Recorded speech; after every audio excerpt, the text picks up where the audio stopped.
부산한 성계의 오늘의 밥 시간입니다. 6월 27일 목요일, 오늘의 밥은 사도행전 27장 1절로 20절 말씀입니다. 우리가 배를 타고 이달리아에 가기로 작정되매 바울과 다른 죄수 몇 사람을 아구스도 대의 백부장 율리오란 사람에게 맡기니 아시아 해변 각처로 가려 하는 아드라무떼노 배에 우리가 올라 항해할세 마게도냐의 데살로니가 사람 아리스다고도 함께하니라.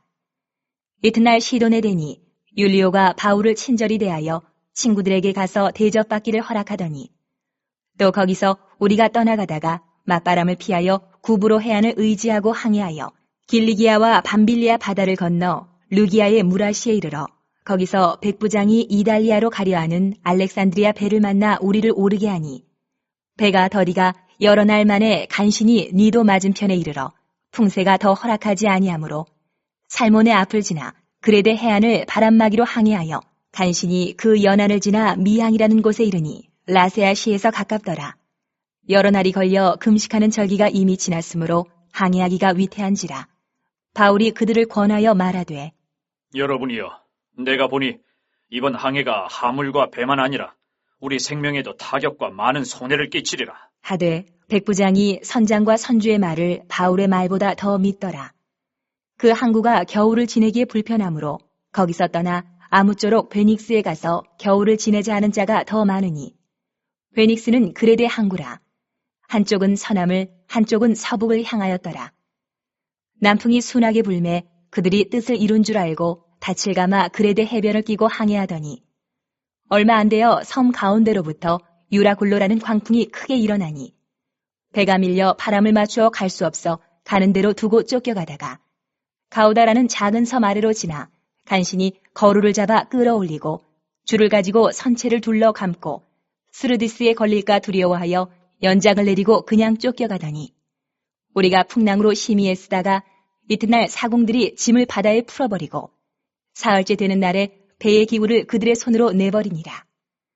여러 날 동안 해도 별도 보이지 아니하고 큰 풍랑이 그대로 있음에 구원의 여망마저 없어졌더라. 바울이 로마의 상수함으로 인해 로마로 이송이 결정되고 바울이 육로가 아니라 배편으로 이송되는 내용입니다. 가는 길이 순탄치가 않지요. 배를 타고 대략 3,500km 되는 거리인 것 같습니다. 구글에 지도를 찍어보니까 예루살렘에서 로마까지 대략 한 4,000km 나오는데 배로는 조금 줄여서 한 3,500km 되지 않을까 그렇게 생각이 됩니다. 가는 배도 호화 여객선 크루즈가 아니라 화물선이죠. 지금으로 말하자면 바울은 미결수 신분으로 몇 명의 다른 죄수들 로마로 가서 우리로 하면 대법원에서 재판을 받아야 할 사람들과 함께 로마로 향하고 있습니다. 이 바닷길이 험한 길입니다. 당시 겨울에는 운항을 하지 않는 노선입니다. 잘 아시는 유라굴로 강풍을 나중에 만나지 않습니까? 아무튼 쉽지 않은 이 바다 여정인데 사실 유대인들은 유목민으로 바다와 항해에 대해 익숙치 않습니다. 그렇지만 바울이 3차 선교 여행을 하면서 배를 제법 탔습니다. 바다에 좀 익숙하죠. 유대인이지만 여행 경험이 있기 때문에 백기를 또 알고 무엇보다도 이 바울은 영안이 열려 하나님의 인도하심을 받고 있는 사람입니다. 자, 그런데 오늘 본문에서 백부장이 누구의 말을 듣습니까? 11절에 보면 백부장이 선장과 선주의 말을 바울의 말보다 더 믿더라. 듣더라가 아니라 백부장이 선장과 선주의 말을 믿어버립니다. 세상은 이 세상 말에 세상의 전문가의 말을 믿는 것입니다. 그래요. 바로 바울이 솔직히 바다를 알면 얼마나 알겠습니까? 직업으로 배를 모는 선장한테는 안 되겠죠. 세상은 전문가의 말을 듣습니다. 당연히 그래야지요. 바울은 죄수이고 비전문가입니다. 선장과 선주는 바다의 전문가, 배 운항의 전문가입니다. 여러분이 이렇게 몸에 불편함이 있어서 의사가 수술하자고 하는데 제가 기도로 치유해보자. 누구 말을 들으실래요? 당연히 여러분 의사 말을 들어야지요. 왜요? 의사는 육신의 몸을 살리려고 하는 사람이거든요. 전문가거든요.